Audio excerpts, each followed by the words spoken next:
Good morning friends. Prabhakar Singh knowledge अड्डा में एक बार फिर से आपका स्वागत है। दोस्तों, हम सभी जानते हैं कि जो जूनियर एडेड भर्ती है, सुपर टेट आने वाली है और टीईटी का भी नोटिफिकेशन आने वाला है और रीट एग्जाम होने, इन सभी में एक विषय है साइकोलॉजी, जिससे कि 30 क्वेश्चन लगभग आते हैं। तो ये बहुत इंपॉर्टेंट सब्जेक्ट है। इसके लिए हम बिल्कुल शुरू से आपको पूरा मनोविज्ञान पढ़ाएंगे। एकदम बेसिक से शुरू करेंगे और सारे क्वेश्चंस जो होंगे प्रीवियस ईयर के शामिल किए जाएंगे। इसके बाद आपको किसी भी वीडियो को देखने की जरूरत नहीं पड़ेगी। बस आप वीडियो देखते जाएं और उससे नोट्स बनाते जाएं। तो अगर आपने अभी तक हमारा चैनल सब्सक्राइब नहीं किया है तो प्लीज चैनल को सब्सक्राइब करें। आइए वीडियो शुरू करते हैं। देखिए, साइकोलॉजी, यहां से बहुत सारे क्वेश्चन बनते हैं। साइकोलॉजी का हम पूछे हिंदी अर्थ, इसको हिंदी में क्या कहते हैं? हिंदी में इसको क्या कहते हैं? हम सभी जानते हैं साइकोलॉजी क्या होता है? मनोविज्ञान। इसको क्या कहते हैं? साइकोलॉजी को मनोविज्ञान। ये इसका हिंदी अर्थ हो गया। परीक्षा में क्या आता है कि जो साइकोलॉजी है ये एक ग्रीक भाषा के वर्ड, ग्रीक कहिए या कहिए लैटिन भाषा के दो शब्दों से मिलकर बना है,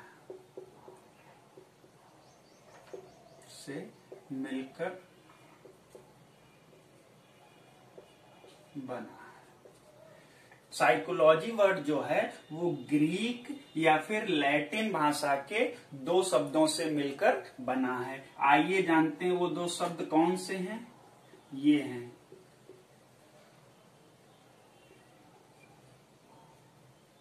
एक है साइकी, दूसरा है लोगस। क्या है? साइकी, दूसरा है लॉगस। जिसमें साइकी का अर्थ है आत्मा। क्या है? आत्मा। और लोगस का अर्थ होता है अध्ययन करना। क्या? लोगस का अर्थ क्या है? अध्ययन करना। तो साइकोलॉजी है वो ग्रीक या लैटिन भाषा के दो शब्दों से मिलकर बना है। पहला शब्द क्या है? साइकी, और दूसरा कौन है? लोगस। तो यानी साइकी और लोगस। साइकी का अर्थ होता है आत्मा और लोगस का अर्थ होता है अध्ययन करना। इस तरीके से हम कह सकते हैं मनोविज्ञान का अर्थ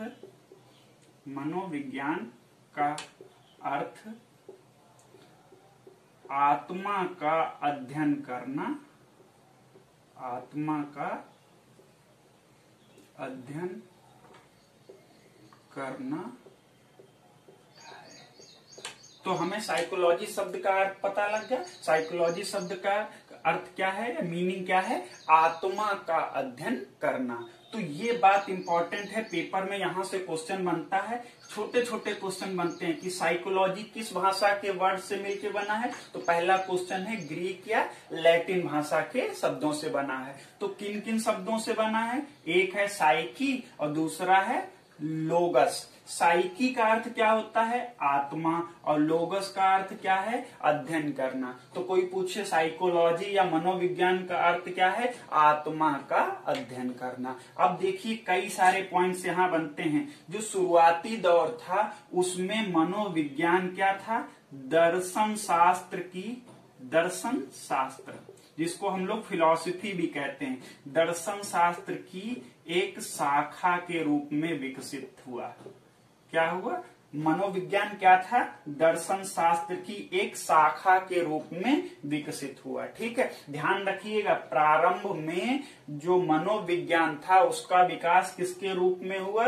दर्शन शास्त्र की एक शाखा के रूप में। ये क्वेश्चन पेपर में पूछा जाता है। ठीक है, अब उसके बाद देखिए वो कौन कौन से लोग थे जिन्होंने मनोविज्ञान को आत्मा का विज्ञान माना। ये नाम पेपर में कितनी बार क्वेश्चन पूछा गया तो याद रखेंगे। अरस्तु थे, उसके बाद प्लेटो थे, उसके बाद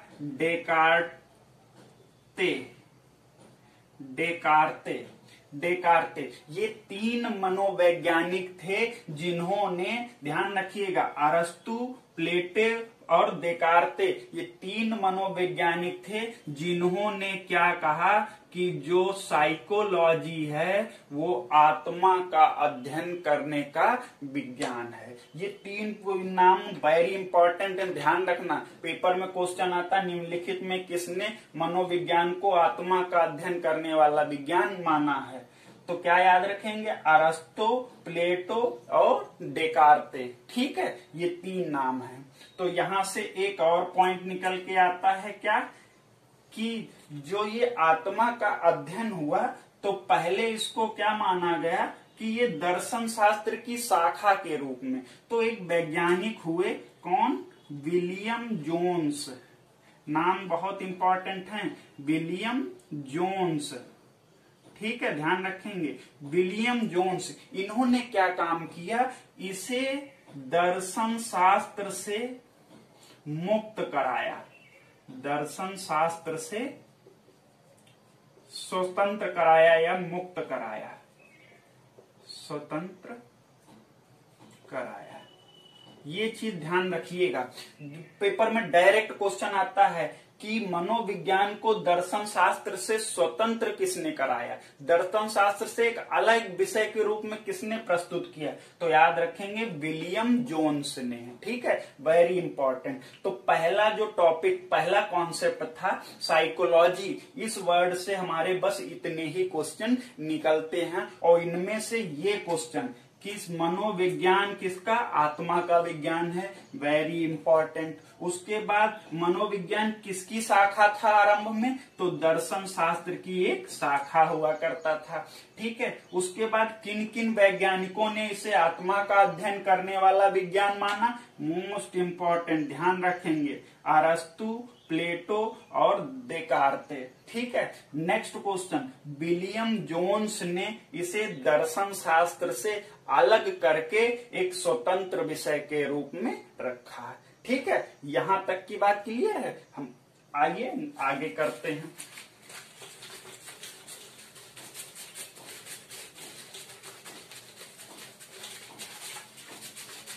अब देखिए, जब ये दर्शन शास्त्र से अलग हो गया तो एक समस्या आई कि इसको किस रूप में परिभाषित किया जाए। तो यहां से बहुत क्वेश्चन निकल के आते हैं। तो सबसे पहले हमने आत्मा पढ़ लिया, तो फिर 17वीं शताब्दी के शुरुआत में क्या हुआ? ध्यान रखेंगे, कब? 17वीं शताब्दी। ठीक है, 17वीं शताब्दी के आरंभ में क्या हुआ? एक वैज्ञानिक थे, मनोवैज्ञानिक, कौन? पेम्पोलॉजी। क्या याद रखेंगे? पेम्पोलॉजी। ठीक है, एक थे पेम्पोलॉजी और दूसरे थे थॉमस रीड। ये दोनों वैज्ञानिकों के नाम ध्यान रखेंगे। इनका पूछा जाता है, ये चीज जरूर ध्यान रखा करिए, ये कहाँ से थे। एक बार ये क्वेश्चन आया था कि पेम्पोलॉजी कहाँ के वैज्ञानिक थे? इटली के। तो क्या हुआ, जब 17वीं शताब्दी में क्या हुआ कि मनोविज्ञान को इन्होंने, किसने? पेम्पोलॉजी और थॉमस रीड ने, इन्होंने कहा कि जो मनोविज्ञान है वो किसका? मन या फिर मस्तिष्क का विज्ञान है, मन या मस्तिष्क का विज्ञान है। ये क्वेश्चन डायरेक्ट में आता है पेपर में कि मनोविज्ञान को मन या फिर मस्तिष्क का विज्ञान किसने कहा? तो पेम्पोलॉजी और थॉमस रीड ने 17वीं शताब्दी के आरंभ में मनोविज्ञान को मन या मस्तिष्क का विज्ञान कहा। पहली बात ये। ठीक, दूसरी बात क्या हुई? जैसे जैसे समय बीतता गया लोगों में भ्रम पैदा होता गया कि आखिर मन की प्रकृति क्या है। मन की प्रकृति को लेकर, उसके आकार को लेकर कि कैसा है, ये कई सारे जो सवाल सामने आ गए कि इसकी आकृति कैसी है, आकार कैसा है, कहाँ पाया जाता है, यानी इसका निवास स्थान क्या है। तो फिर क्या हुआ, ये परिभाषा भी धीरे धीरे अमान्य हो गई। मतलब जैसे जैसे 17वीं शताब्दी गुजरी तो मन या मस्तिष्क का विज्ञान कहे जाने वाले इनका जो कथन था वो भी अमान्य कर दिया गया। अब फिर से नई समस्या खड़ी हो गई। तो क्या हुआ, एक कौन हो चुका, शुरुआत में आत्मा का विज्ञान था, आत्मा का विज्ञान, ये वाली परिभाषा भी अमान्य हो गई। दूसरा आया मन का विज्ञान, ये भी परिभाषा अमान्य हो गई। अब देखिए समय गुजरने के बाद क्या हुआ कि आगे देखते हैं, ये 17वीं शताब्दी, ये दोनों पॉइंट्स ध्यान रखेंगे। अब क्या हुआ, जैसे ही 19वीं शताब्दी आई, 19वीं शताब्दी के आरंभ में कुछ मनोवैज्ञानिक, नाम बहुत इंपॉर्टेंट हैं, ध्यान से रखिएगा। विलियम जेम्स, ठीक है। उसके बाद एक थे बाइब्स, इन विलियम जेम्स, और एक थे विलियम वुंट, ठीक। तीनों नाम ध्यान रखिए, विलियम जेम्स, बाइब्स और विलियम वुंट। इन तीनों लोगों ने अब मनोविज्ञान को चेतना का विज्ञान कहा। वेरी इंपॉर्टेंट, चेतना का विज्ञान। ये तीनों क्वेश्चन पेपर में पूछे जाते हैं कि आत्मा का विज्ञान किसने कहा, मन का विज्ञान किसने कहा, अब चेतना का विज्ञान किसने कहा। तो विलियम जेम्स, बाइब्स और विलियम वुंट ने मनोविज्ञान को क्या, चेतना का विज्ञान कहा है। ये बात ध्यान रखेंगे। परंतु चेतना का मतलब इनका चेतन अवस्था से, चेतन मन या फिर चेतन अवस्था से था। चेतन अवस्था, चेतना का मतलब क्या था कि चेतन मन या फिर चेतन अवस्था से था। तो फिर नए सवाल खड़े हुए, क्या हो, चेतन मन भी तो होता है सबकॉन्शियस माइंड, उसका क्या करेंगे। तो आखिर में 17वीं शताब्दी के अंत तक ये परिभाषा भी बेकार हो गई। पर हमको ध्यान रखना है, आत्मा का किसने कहा था, मन का किसने कहा था और चेतना का किसने कहा। ये तीन हो गए। तो ये तीनों नाम विलियम जेम्स, बाइब्स और विलियम वुंट ने मनोविज्ञान को चेतना का विज्ञान कहा है। अब देखिए ध्यान से, 20वीं शताब्दी में क्या हुआ। 20वीं शताब्दी, इसमें देखिए कुछ, यहीं पर एक चीज सुनिए, इससे पहले एक नाम आता है विलियम मैकडूगल। वेरी इंपॉर्टेंट है ये, इसको टिक कर लीजिएगा, वेरी IMP। विलियम मैकडूगल, याद रखिएगा, इनकी एक पुस्तक थी, ध्यान रखेंगे, पुस्तक का नाम है आउटलाइन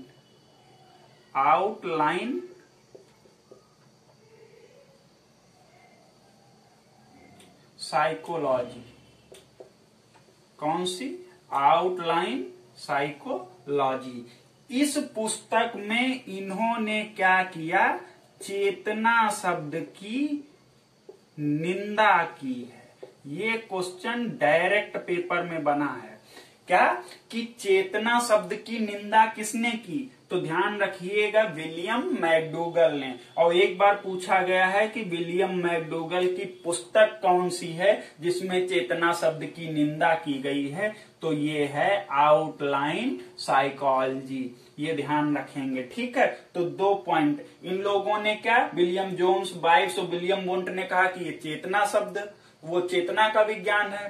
तो वहीं पर विलियम मैकडूगल आए, उन्होंने चेतना शब्द की बुराई बताने लगे, वही कि चेतन मन है तो अवचेतन कहाँ गया। इस तरह के ढेर सारे सवाल खड़े किए। तो यहाँ पर ये कॉन्सेप्ट भी फेल हो गया। अब देखते हैं नेक्स्ट कॉन्सेप्ट क्या आया। विलियम मैकडूगल, ध्यान रखेंगे। अब देखिए 20वीं शताब्दी में क्या हुआ।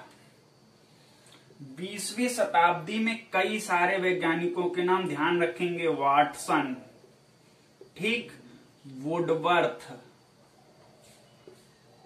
अभी जिन्होंने बुराई की थी कौन? विलियम बुंट। विलियम बुंट, ठीक। और कौन? स्किनर का नाम आप अभी पढ़ेंगे, ठीक। एक है मन, इनका नाम पढ़ेंगे। और एक है क्रो एंड क्रो।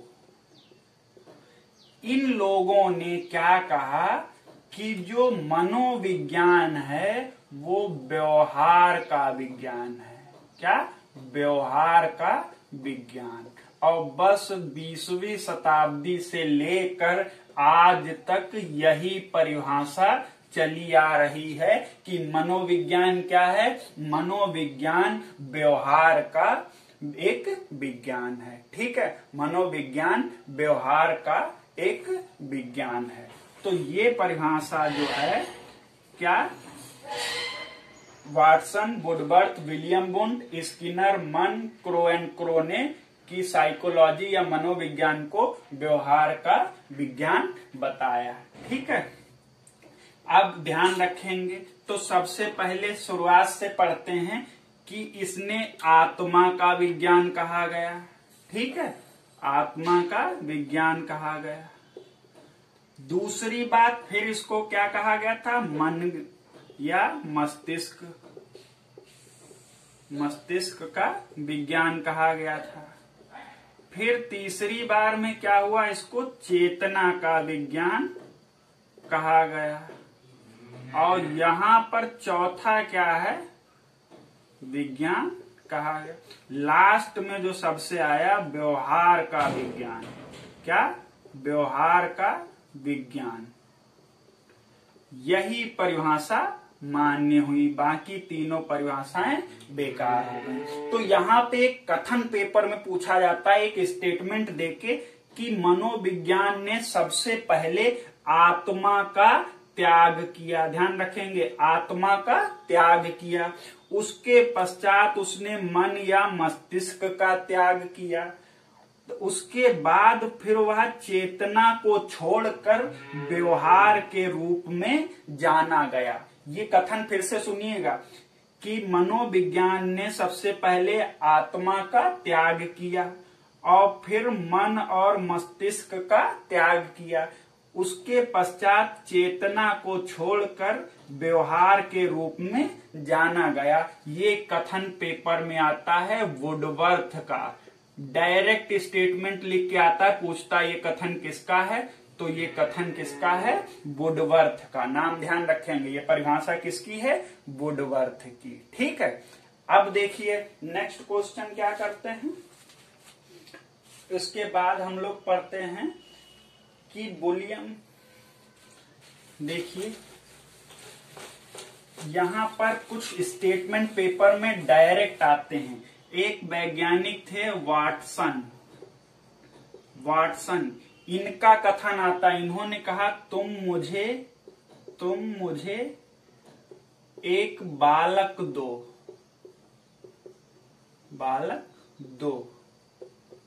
मैं उसे जो चाहूं वो बना सकता हूं। वेरी वेरी इंपॉर्टेंट ये क्वेश्चन है, ध्यान रखेंगे। डायरेक्ट स्टेटमेंट आया है, वाटसन ने कहा था तुम मुझे एक बालक दो, मैं उसे जो चाहूं वो बना सकता हूं, ठीक है।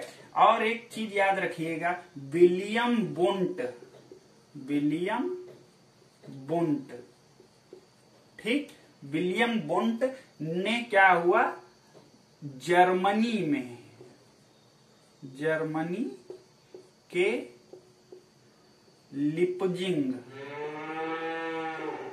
लिपजिंग शहर में एक क्या हुई, मनोवैज्ञानिक प्रयोगशाला, क्या मनोवैज्ञानिक प्रयोगशाला स्थापित की। ये चीज ध्यान रखिएगा, जर्मनी में स्थापित की। कौन सी? मनोवैज्ञानिक प्रयोगशाला, इसीलिए इन्हें प्रयोगात्मक मनोविज्ञान, क्या प्रयोगात्मक मनोविज्ञान का जनक भी कहा जाता है, का जनक कहा जाता है। विलियम वुंट को प्रयोगात्मक मनोविज्ञान का जनक भी कहा जाता है। और याद रखिएगा, प्रयोगात्मक मनोवैज्ञानिक प्रयोगशाला कहाँ स्थापित की? जर्मनी के लिप्जिंग शहर में। वाटसन का कथन ये पेपर में बहुत बार पूछा गया, इसको ध्यान रखिएगा। इस तरीके से आज का जो पहला चैप्टर था कि मनोविज्ञान का अर्थ बताइए, उसकी उत्पत्ति की जो व्याख्या करिए, ये वाला समाप्त हो गया। नेक्स्ट टॉपिक में हम शिक्षा मनोविज्ञान को पढ़ेंगे। अगर आपको हमारा वीडियो पसंद आया तो प्लीज चैनल को सब्सक्राइब करें। धन्यवाद।